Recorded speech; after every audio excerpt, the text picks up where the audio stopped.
Welcome to Nayan ultimate. तो हम लोग यहाँ पे आज बायोलॉजी में विटामिन टॉपिक पढ़ने जा रहे हैं और आज के बाद आपको विटामिन में दिक्कत नहीं होगी। और पिछला क्लास में हम लोगों ने सेल टॉपिक यानी कि कोशिका कंप्लीट कर लिया था, ब्लड कंप्लीट कर लिया था। तो आप सब लोग जो भी लोग हैं पिछला वाला लेक्चर प्ले लिस्ट में डली हुई है तो उसे ज़रूर देखना था। चलो अब विटामिन शुरू करते हैं समय बर्बाद न करते हुए। और ये आपका तमाम सारे एग्जामों में काम देगा, चाहे आप PCS की तैयारी करते हो, रेलवे की तैयारी करते हो, CGL हो, CPO हो, तमाम सारी परीक्षा में आपका काम देगा। अब देखो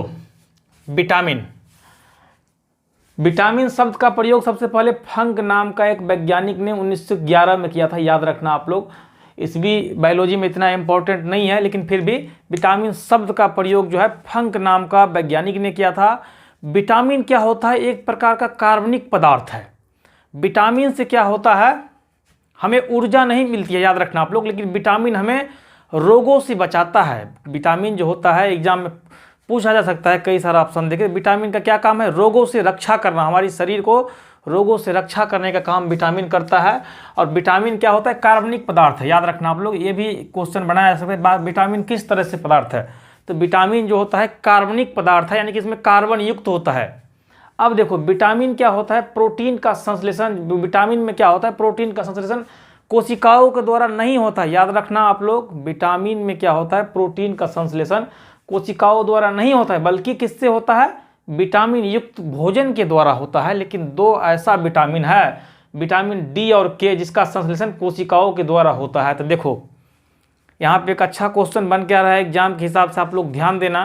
पूछा जा सकता है कि वैसा कौन सा विटामिन है जिसका संश्लेषण कोशिकाओं के द्वारा किया जा सकता है? तो याद रखना आप लोग, विटामिन D और K एक ऐसा विटामिन है, विटामिन D और विटामिन K, जिसका संश्लेषण कोशिकाओं के द्वारा होता है। तो बन गया अच्छा क्वेश्चन। एग्जाम में पूछ देगा कि किस विटामिन का संश्लेषण कोशिकाओं के द्वारा नहीं होता है? तो K और D के अलावा जो भी विटामिन बच गया उसका संश्लेषण किससे होता है? विटामिन युक्त भोजन से होता है। तो ये टॉपिक आपको क्लियर हो गया होगा। मैं एक बार और बताना चाहूँगा। देखो विटामिन का संश्लेषण कोशिकाओं के द्वारा नहीं होता है, बल्कि विटामिन युक्त भोजन से होता है। लेकिन विटामिन D और K एक ऐसा विटामिन है, विटामिन D और K, याद रखो इसको, इसलिए मैं बार बार कह रहा हूँ, विटामिन D और K का संश्लेषण कोशिकाओं के द्वारा होता है। अब देखो विलेयता के आधार पर दो तरह का विटामिन होता है, घुलने के आधार पर। एक तो होता है जल में घुलनशील विटामिन और दूसरा होता है वसा में घुलनशील विटामिन। तो देखो जब भी आपसे पूछा जाए कि जल में घुलनशील विटामिन कौन सा है, तो याद रखना आप लोग B और C, दिमाग में बैठा लो आज। B और C ऐसा विटामिन है जो जल में घुलनशील है। और वसा में घुलनशील विटामिन तो KEDA, याद रखना आप लोग। KEDA क्या होता है? वसा में घुलनशील है। ये तो टॉपिक क्लियर हो गया होगा आप लोगों को कि विटामिन का आविष्कार फंक ने किया था। विटामिन कार्बनिक पदार्थ है और विटामिन देखो विलेयता के आधार पर दो तरह का होता है। एक जल में घुलनशील विटामिन, तो विटामिन B और C एक ऐसा विटामिन है जो जल में घुलनशील है। दो विटामिन जो जल में घुलता है, विटामिन B और C। और वसा में घुलनशील विटामिन तो KEDA वसा में घुलता है। अब देखो विटामिन की कमी से कौन सा किस विटामिन का रासायनिक नाम क्या है और किससे कौन सा रोग होता है, इसके बारे में हम यहाँ पे देखने का प्रयास करते हैं। सबसे पहले देखो विटामिन A, रासायनिक नाम रेटिनॉल, याद रखना आप लोग। विटामिन A देखो, ये तो एक बार में याद होगा नहीं सारा विटामिन, तो आप लोग क्या करना, वीडियो को 3 बार 4 बार देखो, इसके बाद कॉपी पेन लेके लिख लेना आप लोग विटामिन होने वाले रोग और रासायनिक नाम। इसको 2-3 बार कॉपी पे आप लोग लिखना, 2 बार 3 बार वीडियो देखो और 2-3 बार लिखो खुद से। देखो आपका टॉपिक एक कंप्लीट हो जाता है। और बाकी मैं आप लोगों को यही बताना चाहता हूँ कि कोई भी एग्जाम हो चाहे आपका, विटामिन से क्वेश्चन तो आना ही आना है। इसलिए विटामिन टॉपिक को आप लोग अच्छी तरीके से करें। विटामिन A रासायनिक नाम रेटिनॉल, कमी से कौन सा रोग होगा? रतौंधी और जीरोथैल्मिया, ठीक है ना। अब विटामिन B1 का रासायनिक नाम क्या है? थायमीन। कौन सा रोग होता है?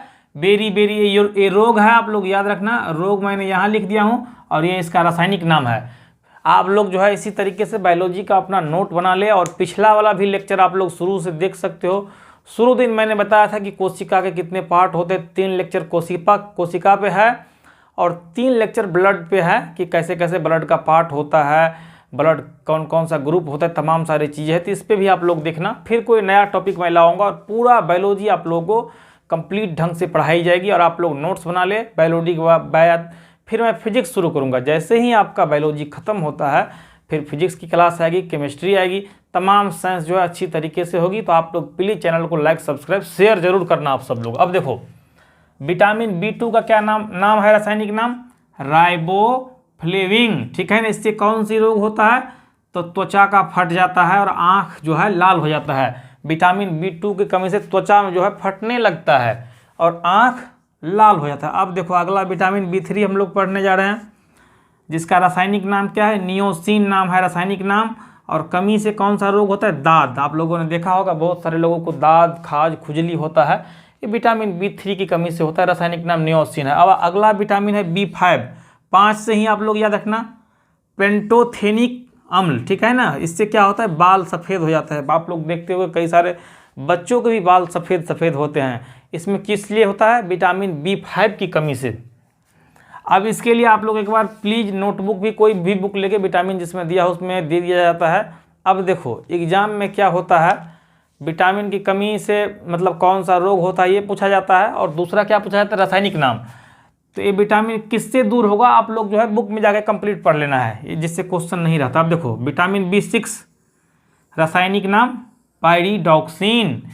एनीमिया रोग होता है, एनीमिया खून की कमी से होता है, याद रखना आप लोग। और B6 से भी होता है त्वचा रोग।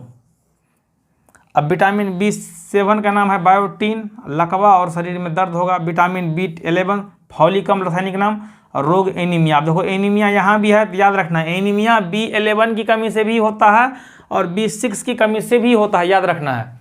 अगला विटामिन B12 है, जिसका रासायनिक नाम है साइनोकाबालमीन, ठीक है ना, साइनोकाबालमीन नाम है। इसकी कमी, ये भी एनीमिया होता है और पांडु रोग। तो 3 विटामिन की कमी से एनीमिया होता है, B6, B11 और B12।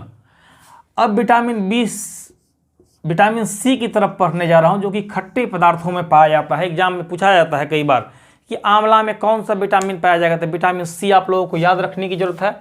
विटामिन C का रासायनिक नाम है एस्कॉर्बिक एसिड, ठीक है ना। इसकी कमी से कौन सा रोग होगा, एस्कर्बी और मसूड़ों का फूलना, ठीक है ना। विटामिन D जो कि धूप में हमें मिलता है, जिसका रासायनिक नाम है कैल्सीफेरॉल, और ये बच्चों में होता है रिकेट्स नाम का बीमारी, और पुरुषों में होता है ऑस्टिमलेशिया, हड्डी संबंधित रोग है वयस्कों में, ठीक है ना।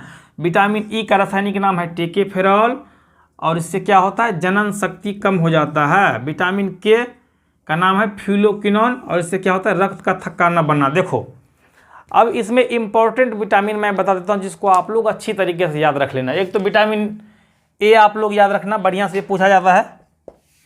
दूसरा विटामिन E इंपॉर्टेंट है, और विटामिन K इंपॉर्टेंट है, विटामिन D भी इंपॉर्टेंट है, ठीक है ना। बाकी विटामिन 1-2 बार अच्छे से देख लो, वैसे तो इंपॉर्टेंट तो सभी है। तो उम्मीद करता हूं कि आप सब लोगों को एक अच्छा लगा होगा। प्लीज़ आप लोग उसको शेयर जरूर करना, जिसको भी अच्छा लगे शेयर जरूर करना। बाकी धन्यवाद।